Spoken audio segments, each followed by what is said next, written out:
предстоит системно усилить работу с ЖЭ-предприятиями и злостными неплательщиками. По официальным оценкам, около четверти валового внутреннего продукта, а по данным Всемирного банка, 40% находятся в серой зоне.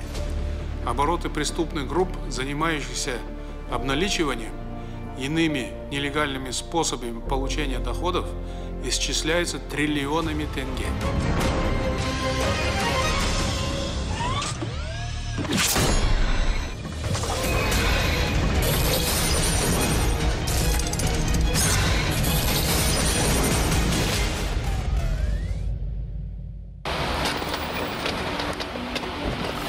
Наличные средства, крупные денежные суммы. Это кадры задержания группы лиц, действовавшей на территории Карагандинской области более 10 лет.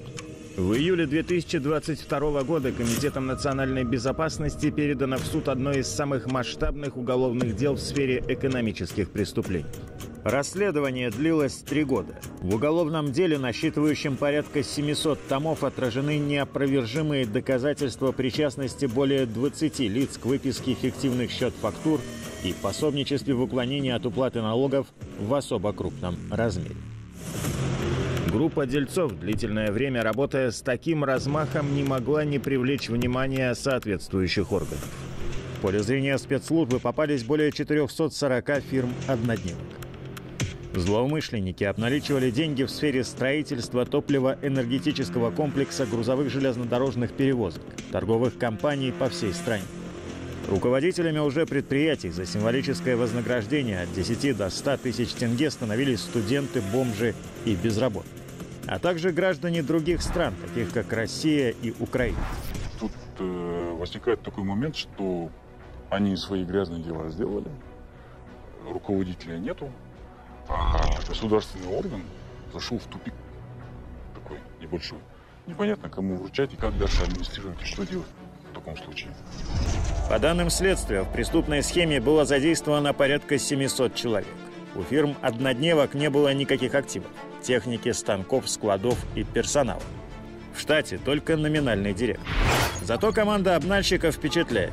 Профессиональные юристы и бухгалтеры, посредники, контрагенты и даже силовые подразделения для решения конфликтов с конкурирующими группировками. Сумма ущерба государству от пустышек оценивается несколькими сотнями миллиардов тенге. Еще на стадии следствия фигуранты дали признательные показания. В результате задокументирована целая обнальная сеть.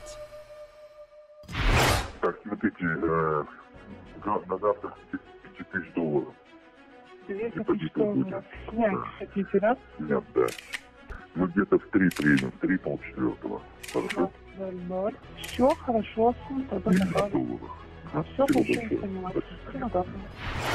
Настоящей империей зла, преступную деятельность которой сотрудникам КНБ удалось раскрыть, стала одна из крупных компаний столицы в сфере строительства.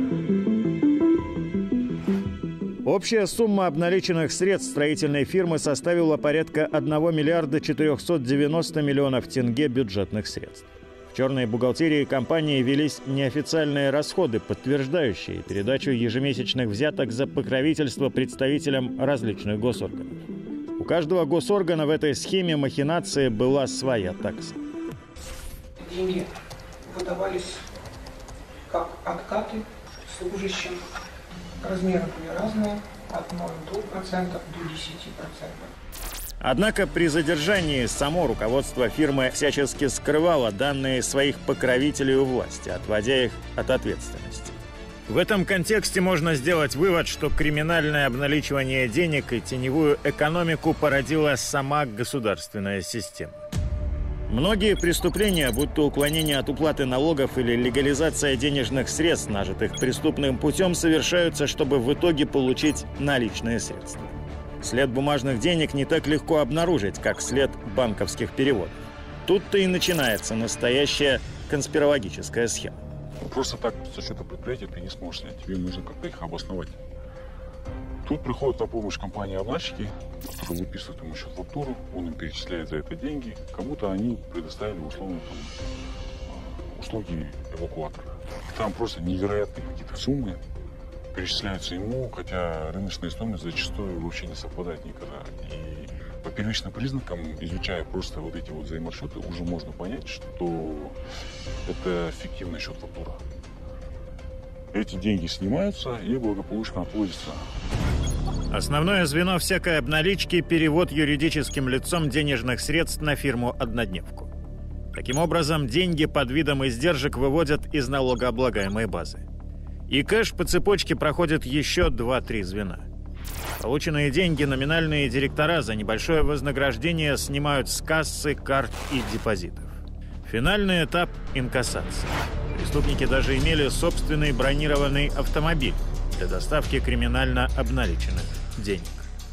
Есть определенные же правила госзакупок, но это зачастую никого не интересует, потому что руководство все равно так или иначе с тобой или без тебя решит, кто будет строить, в каких условиях и сколько они ему заплатят.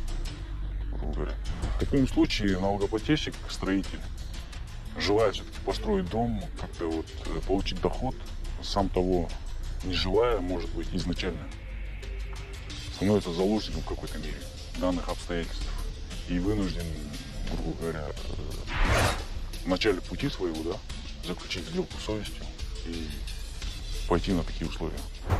Последний тренд тактики людей, занимающихся обналом, вовлекать в это общественность. Не желая прощаться с нелегальным способом обогащения, предприниматели обращаются за помощью в СМИ, к депутатам и в НПП «Атамикен». Главный довод – их бизнес душит. Во всем виноваты комитетчики и налоговики. И это несмотря на то, что за преступную конвертацию безналичных денег в кэш недобросовестным коммерсантам грозит уголовная статья и реальный срок. Чтобы ликвидировать криминальный рынок обналичивания, необходима в первую очередь жесткая политическая воля. Ведь уничтожить предстоит не только предложение черного нала, но и спрос на него. О промежуточных результатах работы Комитет национальной безопасности проинформировал главу государства Касым-Жомарта Токаева. Эта практика позволила выработать алгоритмы работы по противодействию теневой экономике при координации Генеральной прокуратуры. На базе Агентства по финансовому мониторингу создана специальная рабочая группа, куда вошли сотрудники КНБ и иных заинтересованных госорганов. Установлены факты функционирования 122 групп обнальщиков на территории Казахстана. Удалось нейтрализовать преступную деятельность 109. Инициированы меры по установлению лимитов снятия денежных средств в банках второго уровня для юридических лиц, а также интегрированию базы данных государственных и уполномоченных органов. В комплексе принятые меры привели к снижению обналичивания денег юридическими лицами на 37%. В рейтинге Базельского института государственного управления по индексу противодействия отмыванию денежных средств Казахстан занял 73-е место среди 141 страны. В сравнении с 18-19 годами улучшив показатели на 45 пунктов. Роскошные виллы, автомобили, яхты, бизнес-джеты и антиквариат. Все это ценой недополученных налогов, плохих дорог, непостроенных объектов, невыплаченных зарплат. Теневая экономика и коррупция сегодня стали настоящей болью нации и реальной угрозой безопасности государства. Практика расследования коррупционных дел показывает, что при реализации проектов и программ маржа взяток закладывается уже на стадии планирования, подготовки технико-экономических обоснований. По оценкам экспертов, ущерб, наносимый республиканскому бюджету от процветающего мздоимства, может достигать до 50% от заявленной суммы госзакупа. В условиях финансового кризиса, когда у государства на счету каждый тенге, борьба с кумовством, откатами, распилом бюджета должны остаться в прошлом.